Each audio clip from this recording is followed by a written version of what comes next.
So elimination is going to be next to impossible. And this is the reason why.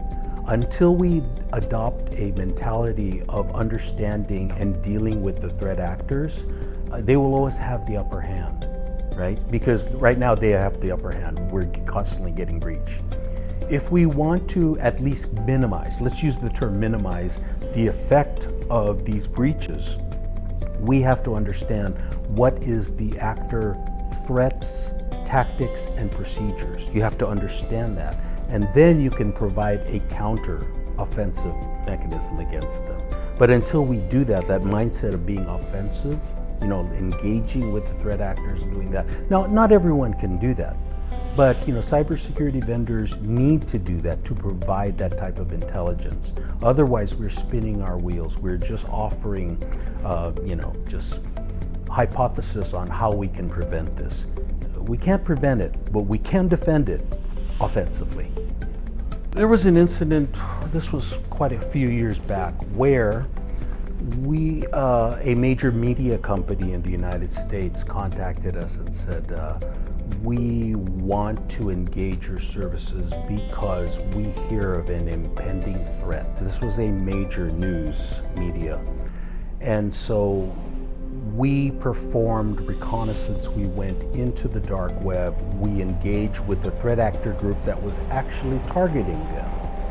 We found out from these threat actors that they intended to attack on this particular day. They were going to use these particular tools to attack, and they wanted to know if we would like to participate. Because of our operatives, we have to maintain a balance of who we are and not telling them who we are, but acting in the interest of our customer. So once we found that intelligence, we actually thwarted the planned attack. And we found out later that the threat actors did not wish to engage, did not wish to attack for whatever substantive reasons that they had. But the lesson here is that we engaged early on with the attack rather than waiting for the attack to happen and then trying to perform the remediation. Because there are bad things that happen after a data breach, right? The data is gone. You don't know where it is. Suddenly you have loss of customer confidence, right? Because the customer doesn't trust you with their data. You have the marketing thing, the image brand.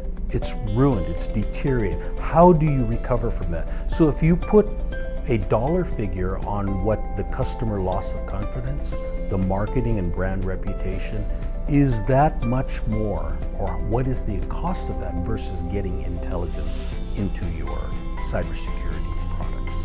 So the key takeaway is this: we need to look at a different perspective on how we treat cyber attacks, because obviously they are not working. I simply ask the question, why are we still getting breached?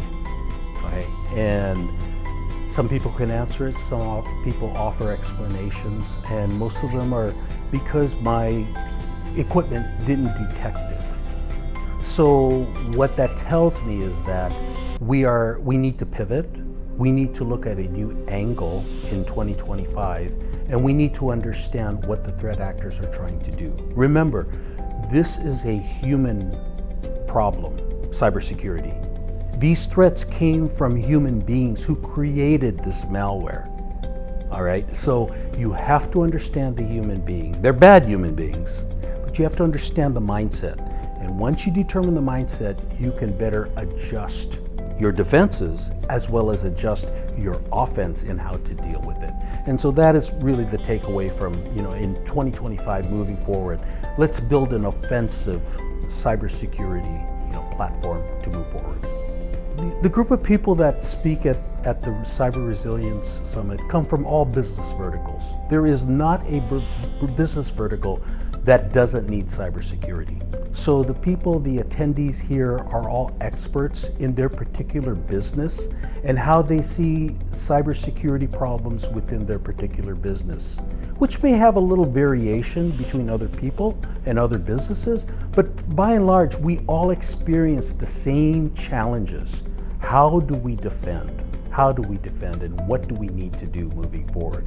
So, coming together here at the Cyber Resilience Summit really gives us an opportunity face to face to see what are the problems, to really have some honest dialogue. Come to grips with the situation, to draw a line in the sand and saying, this is what has happened, this is what we need to do. So I think there's tremendous value in having people here at the summit.